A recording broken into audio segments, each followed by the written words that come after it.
In this paper, I look at the supply chain resiliency that has come up in a post-COVID-19 landscape. And this is actually a subject which is occupying an enormous amount of discussion across the world.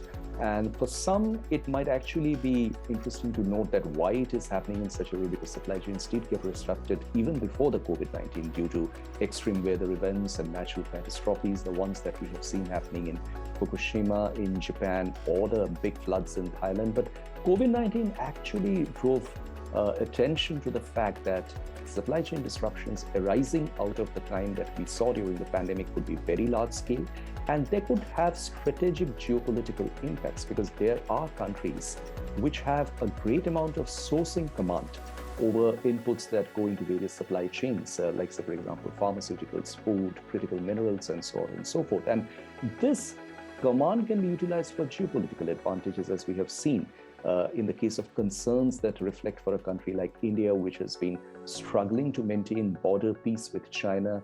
They have clashed, lives have been lost. So for a country like India, very heavily dependent on China for supply of drug imports, the worry over whether China will utilize its sourcing command to its geopolitical advantage remains a very serious concern. And that is a similar concern which is resonating among other countries, particularly in the Indo-Pacific and Asia-Pacific, who are worried about the sourcing dependency that China has. So Japan, Australia figure in that group, as does the United States of America. They all come together.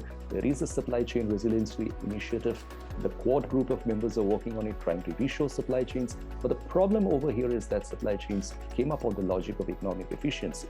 So whether a geopolitically driven push will actually achieve the objective of reshoring them is what I try to look at in my paper. Thank you so much.